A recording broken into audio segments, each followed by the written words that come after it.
I come to the garden alone. Ready? Sing.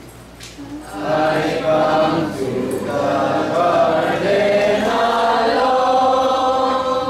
Where the dew is still on the roses, and the voice I hear falling on my ear, the Son of God is closest,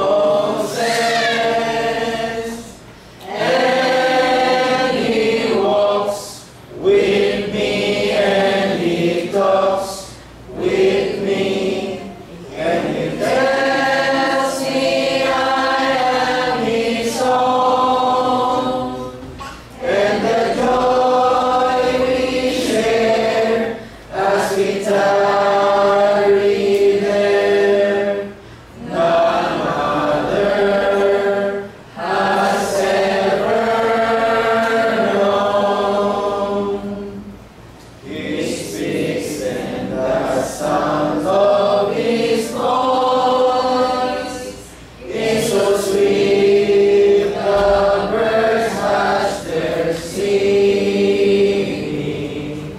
and the melody that He gave to me within my heart is ringing,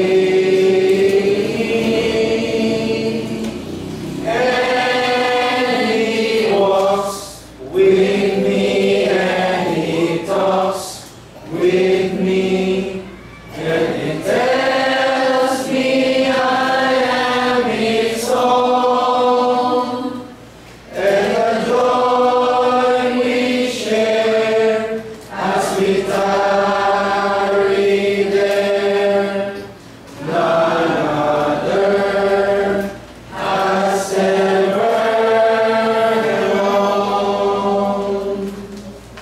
I stay in the garden with Him, though the night around me be falling, but He bids me go through the voice of hope. His voice to me is calling, and He walks with me, and He talks with me, and He tells me I am His own, and the joy we share as we tarry there, none other has ever known.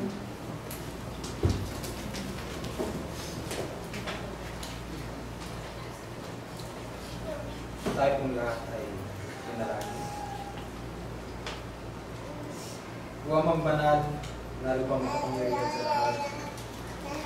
Muli ang bawat isa sa aming Ama ay patuloy na nangangandog sa banal na kapangyarihan. Lubos ang aming pagpapasalamat sa bagong itong Diyos na muling niloob mo na makarating kami sa dakong ito upang patuloy kang purihin, sambahin, dakilain sa iyong pataas-taas ang pangalan namin. Maraming salamat po Diyos. Lubos po ang aming pagpapasalamat sa isang taong nagdaan na patuloy mo kaming ingatan, patuloy mo kaming niligtas sa anumang uri ng anumang kapahamaran at anumang karamdaman. Dinadalangin namin Ama na sa muling pagtahak namin sa panibagong taon na ito na 2025 ay gabayin mo ang bawat isa sa amin. Nawa tahakin namin ang landasin na patungo sa iyo at nawa ay patatagin mo kami sa aming mga pananampalataya. Samahan mo kami, O Diyos, sa lahat ng pagkakataon sa aming mga buhay. Dinadalangin namin Ama sa umaga kong ito na patuloy mong bigkisin ang pananampalataya ng bawat isa sa amin upang patuloy pang lumakas at lumago, upang makahimok pa kami ng ibang mga kaluluwa na hindi pa po nakakarinig ng iyong mga banal na salita. Amang banal, dalangin namin sa umaga pong ito na iwaksin ng bawat isa sa amin ang patuloy na gumugulo sa aming mga puso't isipan upang kami ay malayong makapakinig ng iyong mga salita. Ama, dalangin namin na balutin mo ng kapayapaan ng lugar na ito upang ang gagawin ng pagsamba sa isang at sa katotohanan ay maging maayos at maging mapayapa. Kami po'y lubos na nagpapakumbabang lumalapit sa iyo, Ama, na patawarin mo po kami sa lahat ng aming pagsasarangsan, sa lahat ng aming mga pagkukulang, sa lahat ng aming mga pagkakamali, O Diyos. Nawa kami yung patawarin. Lubin mo nawa, Ama, na kami ay maging karapat-dapat sa bagang ito at maging karapat-dapat kami sa buhay na walang hanggan. Ama, sa lalaki po na itatay mo sa amin sa umaga po ito, ay pagkalubos sa Kanya ang kaalaman at katalinuhan upang lubos namin manawa at maintindihan ang mga salita. At nawakan ng Diyos ang mga salita na aming napakinggan at patuloy namin ibahagi at may isabuhay din naman bawat isa po sa amin. Dinadalangin namin, O Diyos, na ibang mga kapatid namin na wala sa pagkakataon ito. Nawa, Panginoon Diyos, ay makasama namin sila muli sa pagkakataon ito, sa mga susunod na pagkakataon. Maraming salamat po, Ama, sa lahat ng biyaya at mga pagpapala na walang sawang pinagkakalugod sa bawat isa sa amin. Ang lahat ng mga bagay na ito ay aming dinadalangin, patuloy nitong pagpapasalamat sa tanging pangalan ng Jesus ng Panginoon. Amen.